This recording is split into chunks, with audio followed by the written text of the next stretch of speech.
आज आपने हमें इतने अच्छे योग के बारे में बताया। और सूर्य भेदी प्राणायाम अगर हम नित्य प्रतिदिन करें तो अभी जो ठंडी का मौसम चल रहा है उससे हमें बिल्कुल मतलब कहीं ना कहीं ठंडी से राहत मिलेगी। तो इसके लिए भी आपका बहुत बहुत धन्यवाद कि आपने हमें हास्य प्राणायाम के बारे में बताया जिससे हम अपने शरीर को टेम्परेचर को मेंटेन करके रख सकते हैं। तो शरीर के टेम्परेचर को आजकल हम मेंटेन करके तो इस मौसम में रख ही सकते हैं। लेकिन हम लोग ऐसा क्या करते हैं कि जिसकी वजह से हमको ये जैसा मैंने स्क्रीन में लगा के रखा है कि एलर्जी मतलब एलर्जी हमको होने लगती है। खासकर ठंड के मौसम में हमको एलर्जी कुछ ज्यादा ही होते रहती है ना। किसी का नाक बहना, किसी को खांसी हो जाना, किसी को और यही सारी स्किन से रिलेटेड प्रॉब्लम्स होते रहते हैं। और इसी के बारे में आज हम लोग चर्चा करेंगे। जैसे कि आप लोगों ने कई जैसे कि आप किसी ने किसी को जैसे आपके घर में कोई मेहमान आता है तो या आप किसी के घर जाते हैं तो आपने कई लोगों को सुना होगा कहते हुए कि नहीं नहीं मैं तो बादाम नहीं खाता। मैं तो जैसे आपने बादाम या काजू का अगर आपने डिब्बा रख दिया तो नहीं नहीं मैं तो बादाम नहीं खाता, मुझे इससे एलर्जी होती है। जैसे आपने किसी को दूध पीने के लिए दिया तो बोलेंगे कि आप नहीं नहीं मैं दूध से भी एलर्जी होती है। और कई बार किसी को कुछ चीज के लिए जाने के लिए अगर आप कहीं घूम रहे हैं तो बोलेगा नहीं नहीं मुझे बाहर धूल मिट्टी से बहुत एलर्जी होती है। अभी बाहर बहुत धूल और मिट्टी है वगैरह वगैरह टाइप आसपास। मतलब आप कई सारी चीजें देखने को मिल जाएंगी, है ना। जिससे हमें बहुत सारी दिक्कतें होते रहती है। तो जैसे छींके आने लगती है, कई बार नाक बहना, आंखों से आंसू आने लगती है, स्किन में खुजली चपट्टे टाइप के पड़ जाते हैं। एलर्जी से लोगों का बुरा हाल हो जाता है। आखिर तो यह एलर्जी होती क्यों है? तो आज इसी के बारे में हम लोग जानेंगे कि इस एलर्जी होती क्यों है और ये एलर्जी हमारे शरीर में किस कारण से मतलब हमारे शरीर में जो होने वाली जो प्रक्रिया है उससे होती है, इसके बारे में हम लोग जानेंगे। तो किसी चीज से एलर्जी क्यों होती है, सबसे पहले तो हम इसके बारे में जानते हैं कि हमें एलर्जी किसी चीज से क्यों होता है। कि हम हमारे शरीर में अचानक से कुछ जैसे कि मान के चलिए छींक आने जैसी या खुजली होने जैसी या कोई अलग अलग प्रकार की जो एलर्जी होती है इस टाइप के होने लग जाती है। तो जब धूल मिट्टी या प्रदूषण के कण के संपर्क में हम आते हैं तो शरीर का जो इम्यून सिस्टम है ना। जैसे ही हम कोई धूल मिट्टी या जिससे हमको एलर्जी है, जैसे पेड़ों के परागकण हो गए, फफूंदी वगैरह हो गए, या घर में अगर साफ सफाई ही हो रही है तो हम उसके संपर्क में आते हैं। या हमको किसी चीज में खाने पीने में या हम किसी चीज का जब सेवन करते हैं तब हमको एलर्जी जैसा होता है ना। तो इसका मेन प्रमुख कारण होता है आपका जो इम्यून सिस्टम होता है ना। तो इम्यून सिस्टम सामान्य तरीके से प्रतिक्रिया देता है। मतलब जैसे कि कई लोग ऐसे होते हैं जिनको धूल मिट्टी में आने से या फिर कुछ भी खाने से तो कुछ भी प्रतिक्रिया नहीं होती है, मतलब कुछ प्रकार का एनर्जी नहीं होता है। लेकिन कुछ लोग ऐसे होते हैं जिनको उसी वातावरण के संपर्क में आने से या फिर उसी खाना खाना खाने से या उसी प्रकार के चीजों को टच करने से उसको एलर्जी होने लगती है। तो इसका पूरा पूरा कारण जो होता है वो आपके इम्यून सिस्टम के ऊपर होता है। क्या करता है जब आपके शरीर में अगर कोई भी जैसे धूल के कण या कोई भी एलर्जी वाले तत्व अगर आपके शरीर में आपके नाक मुंह या कान के ही से भी अगर प्रवेश कर जाते हैं तो आपका जो इम्यून सिस्टम है, आपका जो रोग से लड़ने वाली जो आपकी जो इम्यून सिस्टम है उसको ये आभास हो जाता है कि अब मेरे शरीर में कोई ना कोई ऐसा बाहरी दुश्मन प्रवेश कर चुका है जिसको मुझे बाहर निकालने की जरूरत है। तो ये सारा काम किसका होता है? इम्यून सिस्टम का होता है। आपका शरीर में जो आपके इम्यून सिस्टम वाले जो सेल्स होते हैं ना वो करते हैं। तो इम्यून सिस्टम वाले सेल्स जो टी सेल्स होते हैं उनका वही काम होता है कि जैसे ही आपके शरीर में कुछ प्रवेश किया धूल के कारण या और कोई भी जो चीजों से आपको एलर्जी हो रही है तो इम्यून सिस्टम उसको क्या समझने लग जाता है? दुश्मन समझने लग जाता है। तो इम्यून सिस्टम उसको दुश्मन समझने लग जाता है तो क्या करेगा? तो उसको मारने का काम करेगा या खदेड़ने का काम करेगा। जैसे आप मान के चलिए कि आपके देश, जैसे हमारे देश में अगर कोई दुश्मन घुस जाता है तो हमारी सेना उसको खदेड़ने का काम करती है ना, मतलब हमारे देश से उसको खदेड़ने का काम करेगी कौन, दुश्मन। सेम ऐसा ही वर्क हमारे शरीर में होता है। ये सब जब प्रवेश करने लग जाते हैं तो इनको दुश्मन समझकर जो हमारा जो सेना होता है, जो टी सेल्स या हमारे रोग से लड़ने वाले जो शब्द है जिसको हम लोग सिस्टम कहते हैं, तो ये क्या करता है कि उनको भगाने लग जाता है। तो जब उनको भगाने लग जाता है तो क्या होता है, हमारे शरीर में कभी हमारे नाक बहना प्रारंभ हो जाता है ना, कभी खुजली जैसा लगता है, कभी खांसी आना स्टार्ट हो जाता है। तो ये सारी जो प्रक्रियाएं होती हैं, उनको जो भगाने की जो प्रक्रिया होती है, तो उसको हमारे शरीर से भगाने के लिए क्या करता है, आपको सर्दी जैसा या नाक बहने जैसा, आंख में जलन होने जैसा या आंख से आंसू आने जैसा, इस टाइप की जो प्रक्रिया है वो होती है। तो ये मेन प्रमुख कारण होता है आपके शरीर में एलर्जी का, है ना। जो इम्यून सिस्टम है, इसका प्रमुख रोल रहता है। तो इम्यून सिस्टम को हम कैसे पता करें कि मतलब इम्यून सिस्टम कैसे जानता होगा कि मतलब हमारे शरीर में ये अलग ही तरह की कोई तत्व हमारे शरीर में प्रवेश कर चुका है जिसको मुझे भगाना है ना। तो उस वो क्या करता है कि वो पहचान करता है। अधिकतर हमारे शरीर में ऐसी चीजों का प्रवेश होता है जिससे हमारा इम्यून सिस्टम परिचित होता है कि नहीं, ये तो मेरे शरीर में कोई नुकसान नहीं करेगा। लेकिन जब इम्यून सिस्टम को ऐसा महसूस होने लगता है कि नहीं नहीं, ये कोई अनजाना है ना, या कोई चीज जो प्रवेश कर गया है हमारे शरीर में, आपके खाने के माध्यम से या वही धूल के कणों के माध्यम से या फफूंदी या आपके आसपास के वातावरण से, तो वो उसको ऐसा लगने लग जाता है कि नहीं नहीं, ये तो, इसको तो मैं जानता नहीं हूँ, ये तो मेरे शरीर में आघात ला सकता है। तो ऐसा पहचान करके वो क्या करेगा, अपने जो मारने की क्षमता है उसको एक्टिव करेगा और उसको आपके शरीर से भगाने का प्रयास करेगा।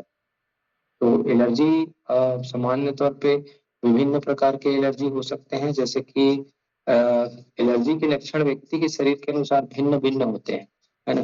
हर किसी को एक जैसा एलर्जी नहीं होता है, किसी को कुछ और एलर्जी होगा, किसी के एलर्जी के लक्षण कुछ और होते हैं, है ना।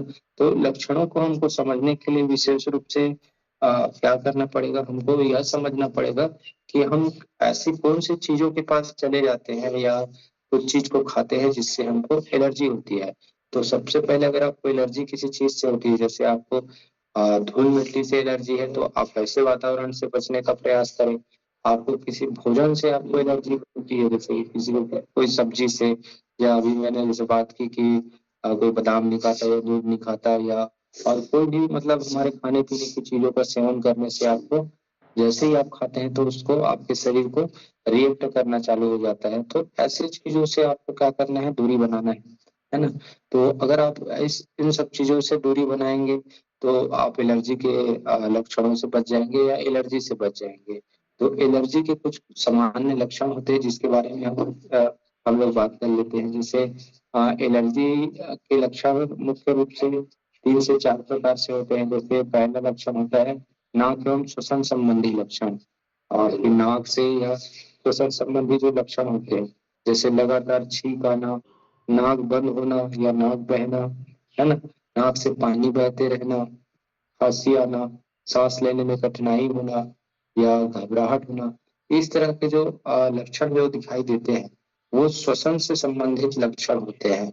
इसमें क्या होता है कि आपके नाक के माध्यम से जब कोई कण, जिसको आपका शरीर अपना दुश्मन समझता है, वह जब प्रवेश कर लेता है तो उसके कारण ही इस तरह के हमारे हमें उसको जब भगाने के दौरान, हमारा इम्यून सिस्टम जब उसको भगाता है उसके दौरान इस तरह के लक्षण दिखाई देते हैं, जो नाक बहने जैसा या छींक आना या खांसी होना या फिर सांस लेने में जो दिक्कतें होती है, तो ये सारे लक्षण होते हैं। उसके बाद में त्वचा संबंधित लक्षण होते हैं। जैसे मान के चलिए आप ऐसे चीज के संपर्क में आए जो आपके शरीर के लिए बिल्कुल भी अच्छा नहीं है, या उससे आपके शरीर को एलर्जी होती है, तो उससे आपको त्वचा संबंधित भी लक्षण दिखाई देते हैं। जैसे खुजली, त्वचा पर सूजन हो जाना या शरीर में खुजली होना, त्वचा में सूखापन या त्वचा में लाल लाल जो चकत्ते टाइप के जो रेड रेड हो जाते हैं, तो ऐसा आपको कुछ आपके खाने की वजह से या किसी वातावरण की वजह से इस तरह के लक्षण होते हैं। तो इस तरह के लक्षण को भी आपको पहचानना है कि आपको क्या खाने से इस तरह के लक्षण हो रहे हैं, कौन से माहौल में, कौन से वातावरण में जाने से इस प्रकार के लक्षण आपको होने वाले हैं। तो उसके बाद आंखों से संबंधित जो लक्षण होते हैं, आंखों में खुजली आना, आंखों से पानी आना, आंखों के आसपास सूजन या लालिमा आना, है ना। कई बार आपने देखा होगा कि बेवजह आपकी आंखों से आंसू आने लगते हैं। कई बार आपके आंखें एकदम रेड रेड हो जाता है ना, उससे लगातार आंसू बहने लगते हैं, लालिमा छा जाती है। तो इस तरह के जो लक्षण होते हैं वो आंखों से संबंधित लक्षण होते हैं, है ना।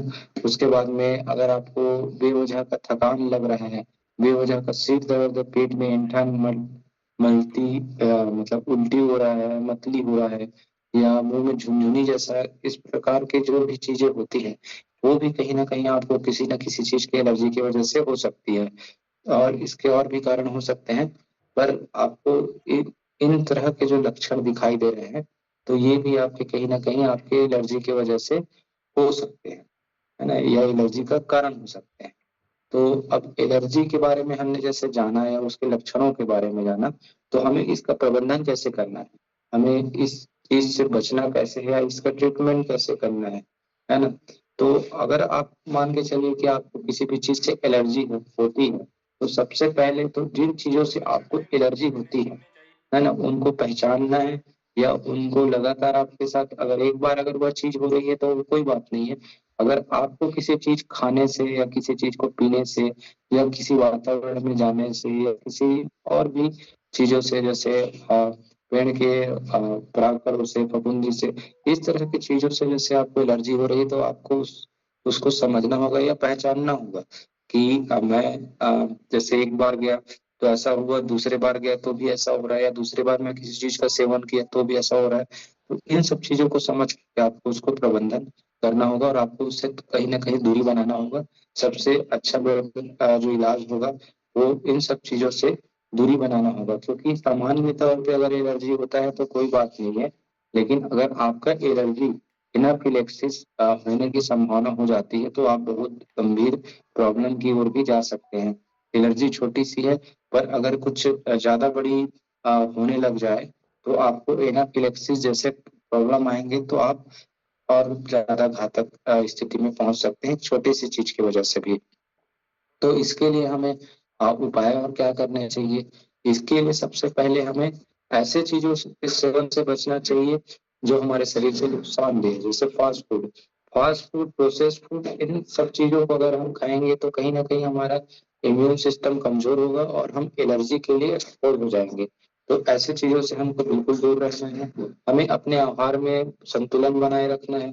हमें ऐसे आहार लेने हैं जो हमारे शरीर के इम्यून सिस्टम का ग्रोथ करे, हमारे शरीर का ग्रोथ करे, है ना। जैसे विटामिन सी वाली चीजें खाएं, और हल्दी भी हल्दी खा सकते हैं। अगर एलर्जी होता है तो हल्दी से भी फायदा होता है। वो ओमेगा 3 फैटी एसिड आपके शरीर के लिए फायदेमंद होगा, विटामिन सी आपके शरीर के लिए फायदेमंद होगा। ऐसे आहार का सेवन करें जिनसे आपको फायदा होने वाली है। तो जैसे मैंने विटामिन सी के बारे में बताया, है ना, या इसके बारे में बताया, ओमेगा 3 के बारे में, तो इन सब चीजों का हम सेवन करते हैं तो हमारे शरीर को प्रतिदिन फायदा ही मिलने वाला है और हमारा इम्यून सिस्टम भी मजबूत होने वाला है। ठीक है, तो ये आहार में बदलाव अगर हम करते हैं, अगर हम संतुलित आहार करते हैं, तो हमें कई सारी एलर्जी से हम बच सकते हैं और हमारा इससे इम्यून सिस्टम मजबूत होगा, जिससे हम एलर्जी के प्रति एक्सपोज नहीं होंगे और हम एलर्जी से लड़ने की हमारे अंदर क्षमता आएगी। दूसरे नंबर पे आएगा योग और व्यायाम। जैसे हमें रोज मिथिलेश सर योग प्राणायाम करवाते हैं, है ना, जैसे कपालभाति कराते हैं, अनुलोम विलोम, या फिर मान के चलिए ब्राह्मणी, ये सारी चीजें हम लोग करते हैं ना, तो इससे भी हमें एलर्जी से काफी राहत मिलेगी, क्योंकि हमारा शरीर योग के कारण हमारे शरीर का जो एक्टिविटी है वो अच्छा होगा, तो शरीर में पर्याप्त ऑक्सीजन पहुंचेगा, तो इससे भी हमारे शरीर को फायदा मिलेगा और एलर्जी से हम लोग दूर रहेंगे। उसके बाद आप शरीर को अपना हाइड्रेट रखें, शरीर को हाइड्रेट रखना भी बहुत जरूरी है अगर किसी भी एलर्जी से बचना है तो। पर्याप्त पानी पीना, हमारे शरीर में सारे इलेक्ट्रोलाइट की बैलेंस होनी चाहिए, ये भी हमारे शरीर में एलर्जी के लिए बहुत ही आवश्यक होता है। और सबसे बड़ा चीज है, आप अपने जीवन को संतुलित रखें। संतुलन मतलब आपको आपके आहार में, आपको आपके दिनचर्या में हर चीज को आपको संतुलित रखना है। अगर आप हर चीज में संतुलन बनाए रखते हैं, आपके आहार में, आपके पानी में, आपके हर चीज में, जैसे योग करते हैं आप, अब सब सोते हैं, बैठते हैं, हर एक चीज का एक अच्छे से अगर प्लानिंग करके रखते हैं ना आप, तो निश्चित ही आपको ये एलर्जी जैसे प्रॉब्लम भी नहीं हुआ। जिनको हुआ होगा वो इस तरह से आप अपने जीवन शैली को बदल करके आप देख सकते हैं कि आप आने वाले समय में आप एलर्जी आपको पहले जो होती थी वो अब हो रही है कि नहीं, है ना। तो आप अपने जीवन शैली को चेंज करके या अपनी, मैंने जिन जिन बातों को बताया उस पर ध्यान रख करके आप कई सारे जैसे आपको सिम्टम आते होंगे एलर्जी के, उससे आप बिल्कुल बच सकते हैं और आप एक स्वस्थ जीवन शैली जी सकते हैं, है ना। तो ये तो हो गई आज मेरे एलर्जी की क्लास, है ना। तो आप लोगों को अगर एलर्जी से संबंधित और कुछ भी परेशानी हो तो आप बिल्कुल पूछ सकते हैं और इसके बारे में आप जान सकते हैं। तो आज के लिए बस इतना ही। आप सबका धन्यवाद।